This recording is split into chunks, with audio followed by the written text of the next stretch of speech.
تو میں ابھی پہلے پازیٹیو ریلیشنشپس کی بات کر رہی ہوں, وہ I think it's a 2-way street, اور میں ایک پورے کلچر کی بات کر رہی ہوں, میں ایک انڈیویجول کی بات نہیں کر رہی ہوں. ایک پوری آرگنائزیشن کا فوکس ایجنڈا یہ ہونا چاہیے کہ اگر میں نے بزنس اپنا امپروو کرنا ہے تو مجھے ان وہاں کام کرنے والوں کی مینٹل, سائیکولوجیکل اور ہیلتھ فزیولوجیکل جو ان کی ضرورتیں ہیں ان کو بھی امپروو کرنا ہے. تو جتنے بھی آپ کی ملٹی نیشنل کمپنیز ہیں ان میں آپ کے لیے لازمی طور پر جو ہے وہ یہ جو ڈفرینٹ ہیلتھ فیسلٹیز ہیں, جم فیسلٹیز ہیں, آپ کو انشورنس دینا, وہ ساری چیزیں بیسکلی آپ کو اون کرنے کے ڈومین میں آتا ہے کہ یس ہم آپ کی ہیلتھ کے بارے میں بھی کنسرن ہے, ہم آپ کی اوور آل ویل بینگ کے بارے میں بھی کنسرن ہے. بٹ اس کو پریکٹیکلی اگر دیکھیں تو وہ آپ کے ڈے ٹو ڈے جو آپ کا پریکٹسز ہیں اس پہ زیادہ نظر آتا ہے کہ آپ کتنے ریسپیکٹ فل ہیں دوسرے امپلائیز یا اپنے کو ورکرز کے ساتھ. Thank you so much, Iram, for that. So, moving forward. So, because you've been talking about positive relationships at work and how it's a two-way street, right? So, basically, and you have somewhat explained the benefits of basically how do you relate positive relations and its direct correlation in terms of success with work? Like, how does someone's positive relation benefit them at work? All right, so the question is کہ ہم کس طرح سے اس کو اپنی productivity یا اپنی business success کیسے بنا سکتے ہیں. ایک چیز ہے جو آپ کی ورک پلیس پہ آپ کو جب سفوکیشن فیل ہونا, that you don't have any person to go to. Workplace پہ بالکل ایسے ہی ہے جیسے آپ کے گھر میں روزانہ کے طور پر ڈیلی بیسس پر آپ کے ڈفرینٹ ایشوز کراپ اپ ہوتے ہیں, اور کبھی آپ وکٹم کی پوزیشن پر ہوتے ہیں اور کبھی آپ وکٹمائزر کی پوزیشن پر ہوتے ہیں. کبھی آپ کی وجہ سے لوگوں کو تکلیف پہنچ رہی ہوتی ہے اور کبھی لوگوں کی وجہ سے آپ کو تکلیف پہنچ رہی ہوتی ہے. جو day to day handling of your work ہے نا, یہ آپ کی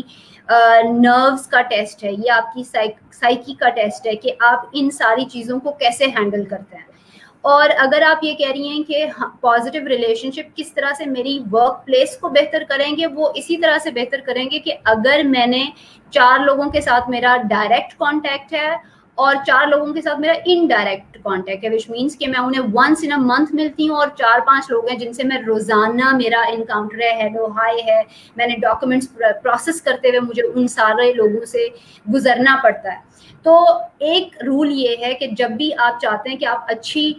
ریلیشن شپ بنائیں تو آپ اپنے آپ کو پہلے نہیں رکھتے, آپ لوگوں کو پہلے رکھتے ہیں, اور لوگوں کی ضرورتیں یا لوگوں کی ایکسپیکٹیشن آپ سے کیا ہے, اگر آپ پہلے ان کو ایڈریس کر لیں تو میرا خیال ہے وہ لوگ oblige کرتے ہوئے, کیونکہ human beings are moral beings as well, اگر آپ کسی کے ساتھ اچھا کرتے ہیں تو جنرلی لوگ جو ہیں وہ بھی آپ کو ریسیپروکیٹ کرتے ہیں اور آپ کا بھی کام یا آپ کو بیک کرتے ہیں. کسی دن آپ کو اگر جلدی جانا کی ضرورت پیش آ گئی ہے یا آپ وہ کام نہیں کر پا رہے, آپ کو آف لینا ہے, تو یہ جو جتنا سپورٹیو کوشن ہے وہ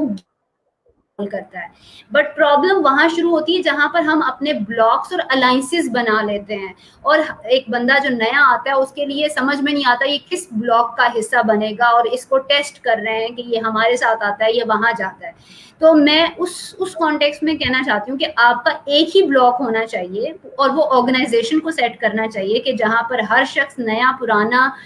سینئر جونیئر اپنے کام کے حساب کے ساتھ, تو وہ obviously اس کی سیلری ہوگی اور اس کو ایک ڈیفینیٹ ریکگنیشن مل ہی رہی ہے, but on personal level, on human level سب کے سب ایک ہی طرح سے ڈیل کیے جانے چاہیے,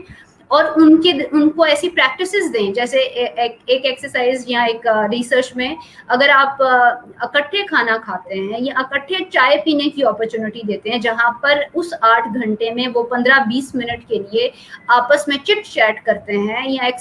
وینٹ کرتے ہیں, ایکسپریس کرتے ہیں اپنی فیلنگز, اپنی سائڈ آف دا اسٹوری,